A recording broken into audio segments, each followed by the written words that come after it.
Pemirsa olahraga, apa kabarnya Anda hari ini? Semoga dalam keadaan yang sehat dan terus semangat dalam beraktivitas. Tahu sekali saya Erza Nabila dapat menyapa Anda dari Kota Malang. Kali ini dalam program Netik. Netas, berbicara terkait Malang, ini merupakan bagian dari Provinsi Jawa Timur yang kita tahu punya dominasi kuat di dunia olahraga. Dan di Neting edisi kali ini, saya akan mengajak Anda untuk melihat seperti apa sih program pembinaan dari cabang bulu tangkis langsung di Kota Malang. Jadi, ayo kita meluncur.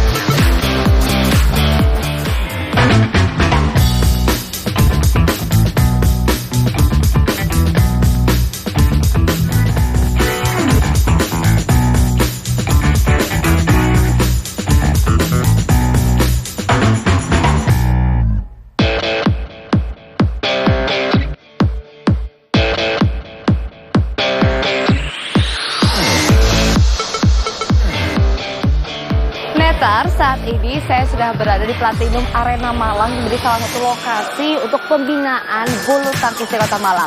Dan sebelum mengetahui informasi selengkapnya terkait bagaimana program pembinaan di Kota Malang, kita ikuti terlebih dahulu update informasi dari dunia bulu tangkis berikut ini. Turnamen bulu tangkis Japan Open 2023 tampaknya menjadi turnamen yang tidak terlalu bersahabat bagi para juara bertahan di edisi kali ini. Pasalnya, tidak ada satupun juara bertahan dari 5 sektor yang mampu mempertahankan gelarnya di ajang Japan Open 2023. Turnamen BWF World Tour Super 750 itu digelar di Yoyogi National Gymnasium, Tokyo, Jepang, di mana Korea Selatan menjadi negara tersukses usai membawa pulang 2 gelar juara, yakni di nomor ganda putri dan tunggal putri. Sedangkan Taiwan, Denmark, dan Jepang masing-masing pulang membawa 1 gelar juara.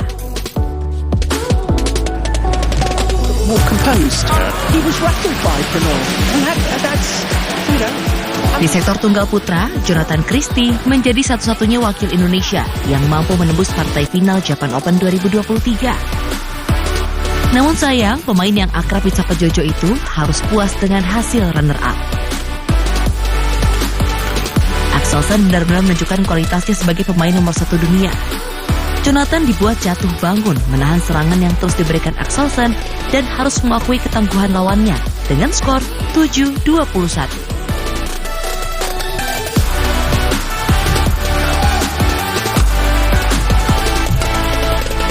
Memasuki game kedua, Jonathan mencoba bangkit dan meningkatkan tempo serangan.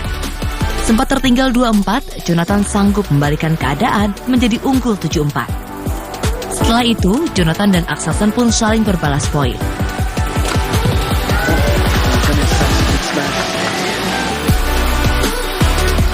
Di bawah tekanan Axelsen, Jonathan mampu menjaga keunggulan 11-8 saat interval game kedua. Namun, upaya keras Jojo nyatanya tak cukup untuk membendung Axelsen. Axelsen mampu menyudahi perlawanan Jonathan pada game kedua dengan skor 21-18 sekaligus memastikan gelar tunggal putra Japan Open 2023. That's lovely. Congratulate each other. 21-7.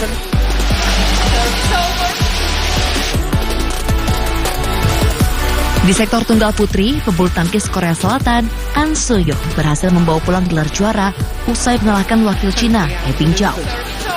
Pebulu tangkis tunggal putri yang baru berusia 21 tahun itu sukses memastikan gelar juara usai meraih kemenangan dengan permainan 2 game langsung dengan skor 21-15 dan 21-11. Hasil ini membuat An So-young unggul 5-4 dalam rekor pertemuannya dengan He Bingjiao. Bagi An So-young, gelar Japan Open 2023 merupakan raihan titelnya yang ke-7 pada kalender kompetisi 2023. Sebelumnya, ia sudah mengoleksi gelar di ajang India Open, Indonesia Masters, All England Open, Thailand Open, Singapore Open, dan Korea Open. Sementara itu, sepanjang musim ini, pebulu tangkis tunggal putri andalan Korea Selatan itu sudah menembus 10 kali babak final dari berbagai turnamen yang diikutinya. Tunggal putri peringkat 2 dunia itu juga menjadi runner-up di ajang Malaysia Open dan Jerman Open 2023. Kemenangan di final Japan Open 2023 ini membuat posisi An So-young kini naik 1 peringkat ke urutan teratas tunggal putri dalam daftar ranking Federasi Bulu Tangkis Dunia, BWF. An Se-young sukses menggeser posisi yang sebelumnya ditempati tunggal putri Jepang Akane Yamaguchi yang harus turun satu peringkat usai ditaklukkan Gregoria Mariska Tunjung di babak perempat final Japan Open 2023.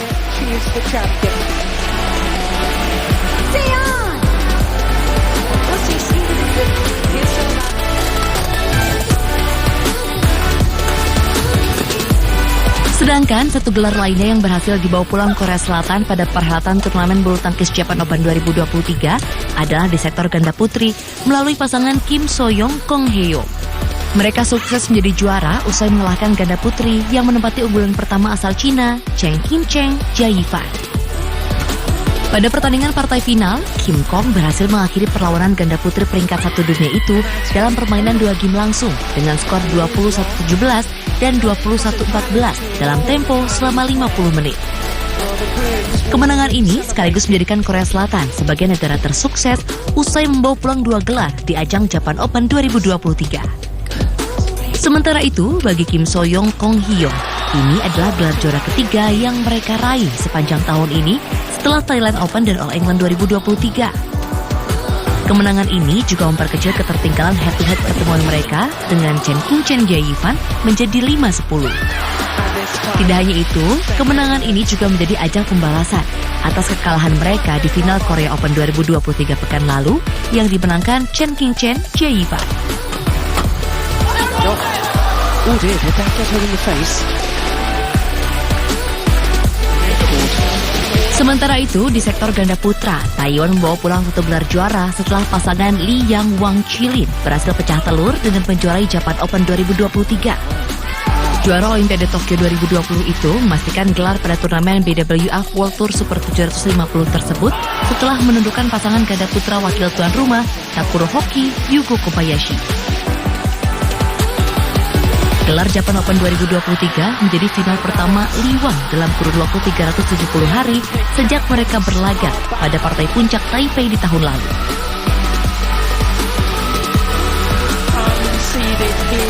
Sebelumnya, Li Wang menunjukkan grafik menurun seusai menjuarai Olimpiade Tokyo 2020 yang berlangsung pada tahun 2021.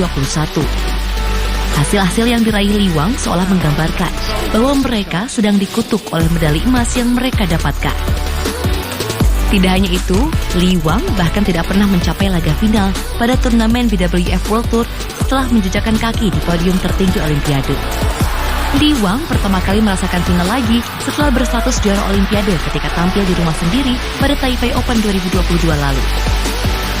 Meski berlaga di rumah sendiri, Li Wang yang saat itu menjadi unggulan pertama harus menelan pil pahit pada laga final dan harus puas dengan status sebagai runner-up.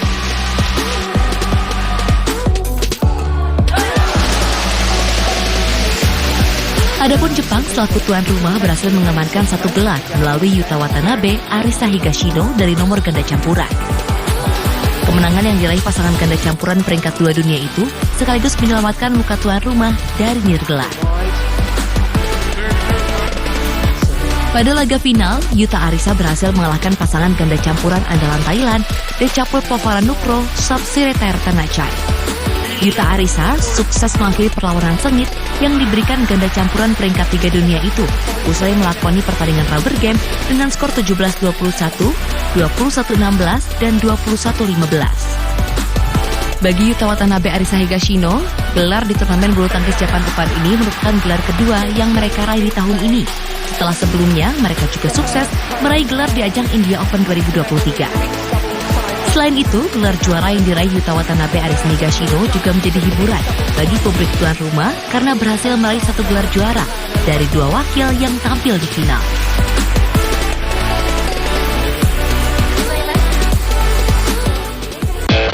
Ya Neters, itu tadi informasi terupdate dari dunia bulu tangkis dan kita akan mengetahui bagaimana program pembinaan bulu tangkis di Kota Malang. Namun saat lagi, tetaplah bersama kami hanya di Net.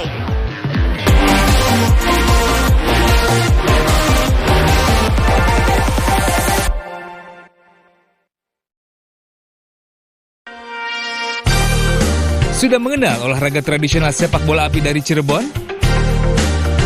Balogo dari Kalimantan Selatan? Mamundingan dari Bandung? Seperti apa permainannya? Saksikan olahraga tradisional dari tradisi menuju prestasi di kanal TVRI Nasional dan TVRI Sport.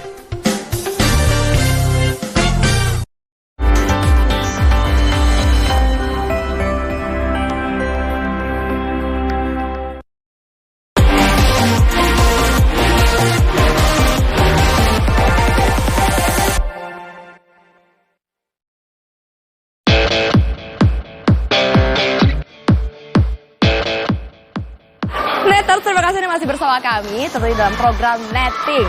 Nah, Neters, di belakang saya ini sudah banyak ya atlet-atlet belia yang ada di Kota Malang yang kerap dan juga rajin mengikuti pelatihan khususnya di Platinum Arena.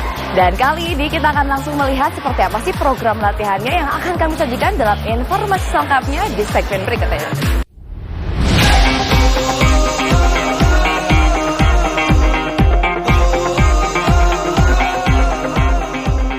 Malang adalah salah satu kota yang memiliki andil dalam perkembangan bulu tangkis di Indonesia. Meski belum sementereng kota Surabaya, namun kota apel ini pernah memiliki sosok Johan Wahyudi. Om Johan, mantan atlet yang dominan bermain di sektor ganda putra dan wafat di usia 66 tahun itu, punya prestasi yang mengagumkan. Di era 70-an hingga awal 80-an, 6 gelar juara All England ia sabut bersama pasangannya, Chun Chun. Duo Chun Chun Johan Wahyudi bahkan telah masuk WWF Hall of Fame pada tahun 2009 silam. Tentu sudah cukup lama kota ini belum melahirkan lagi atlet yang berdunia. Meski begitu, kota ini terus bergerak dalam hal pembinaan atlet belia. Salah satunya adalah perkumpulan bulu tangkis Platinum yang terletak di tengah kota Malang. Meski terhitung baru, tapi PB Platinum cukup disegani dalam persaingan di Malang Raya. Menempati urutan kedua dalam klasemen Kejurkot 2023, klub ini terus berupaya mencari dan mengembangkan talenta-talenta yang dimiliki Kota Malang. Kalau anak-anak Kota Malang sih banyak sih ya, bakatnya juga bagus-bagus. Dan kalau menurut saya mereka bisa, banyak juga atlet Malang yang bisa ke jenjang nasional. Gitu. Jadi kalau klubnya kita juga banyak atlet baru terus setiap bulannya. Gitu. Iya, awalnya dulu buka itu saat masih di Gor Trowulan. Kita baru buka di sana, baru 15 atletan. Setelah itu dengan berjalannya waktu, banyak atlet-atlet baru yang masuk ke Platinum. Dan setelah itu kita pindah di Araya. Sekarang total murid kurang lebih 70 atletan. Minimal kita di Jawa Timur dulu ya, di Jatim. Tapi kita sudah ada beberapa atlet yang sudah di nasional juga. Persaingan memang sekarang sangat ketat ya. Jadi dari klub-klub daerah-daerah lain pun juga bagus-bagus semua. Jadi kalau anak-anak nggak latihan ekstra, mungkin kita juga akan ketinggalan gitu.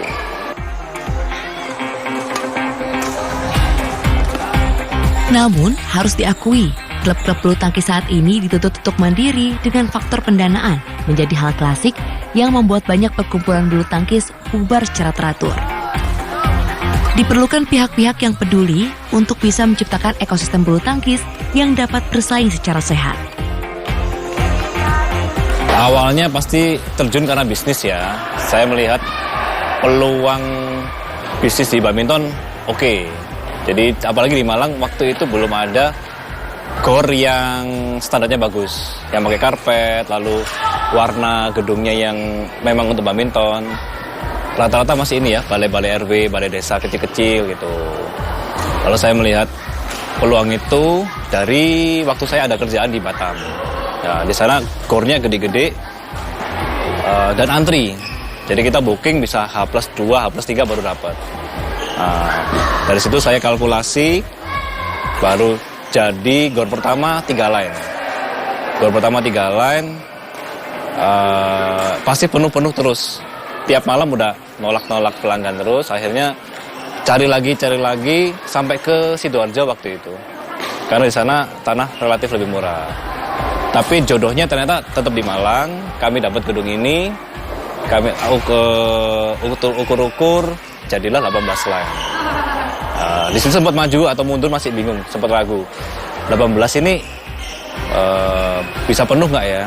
Wah ternyata bisa. Itu tahun 2021 jadi ini. Tahun 2022 kami lanjut buka di GOR ketiga di Malang bagian barat. Tuh. Itu 8 line plus 8 line nanti, masih progres. Ada beberapa orang tua atlet gitu ya, minta tolong untuk bantuin deh bikin klub. Nah, dari situ ya nggak sengaja terjun. Oh ternyata klub nggak gampang ya. Itu akhirnya ya tetap kami coba perjalanin, kami belajar ke klub-klub yang lain, tanya sana sini. Ya lama-lama oke lah kami jalanin dengan baik.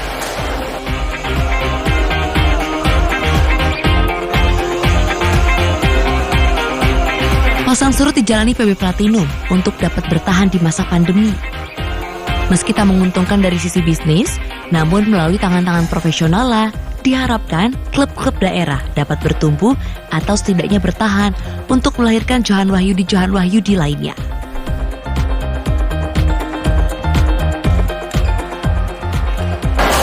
Ya kalau saya pribadi bukan orang badminton ya, jadi sejarah Kota Malang saya kurang tahu.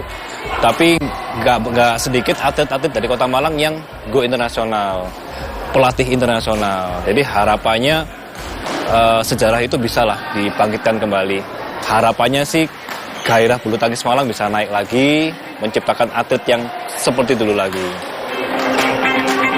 Meters jangan kemana-mana karena kami masih memiliki informasi lainnya dari dunia bulu tangkis. Namun saat lagi, usai jeda pariwara berikut.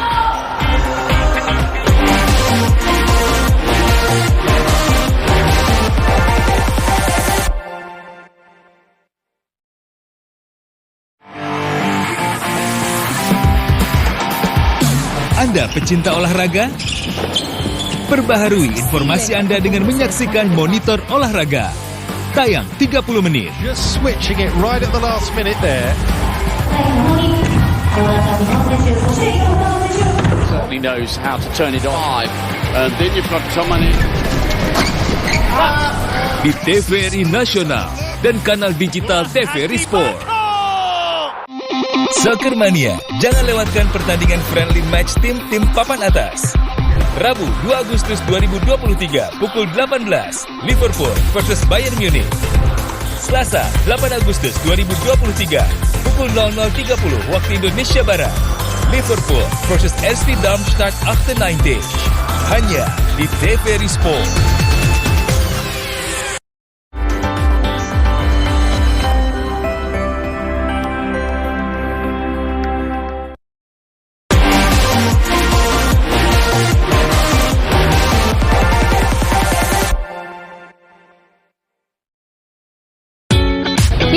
Terima kasih Anda masih bersama kami dalam program Netting. Kalau tadi kita udah sempat lihat-lihat seperti apa sih program pelatihan di Platinum Arena. Sekarang saya mengajak Anda untuk berbincang santai bersama dengan Ketua Umum PBSI Kota Malang. Sudah bersama saya Pak Heri Mursyid yang merupakan Ketua Umum PBSI Kota Malang. Halo Pak Heri, kabar baik? Baik. Wow, Pak Heri, ngomongin soal dunia bulu tangkis di Malang ini seperti apa sih Pak kalau kita lihat sekarang? Bulu tangkis di Malang itu luar biasa ya. Dari sisi animo masyarakat itu hampir dari balita sampai lanjut usia itu aktif bermain bulu tangkis.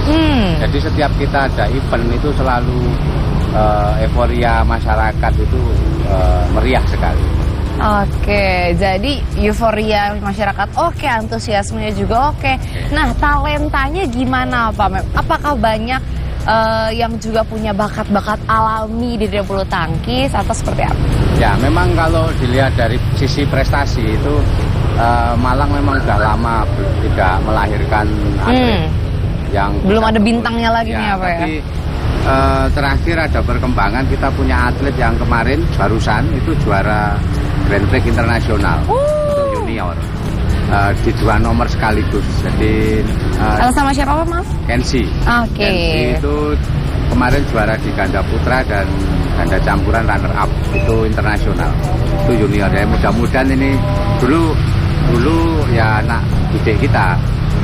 Nah, ini kalau secara internal ya kita ada Puslatprop untuk persiapan Porprov. Nah, mudah-mudahan ada lahir bibit-bibit masa depan. Oke, nah dari sana akhirnya pembibitan, penjaringan atlet-atlet melalui klub-klub atau PBSI Kota Malang punya metode kompetisi kah yang rutin dilakukan?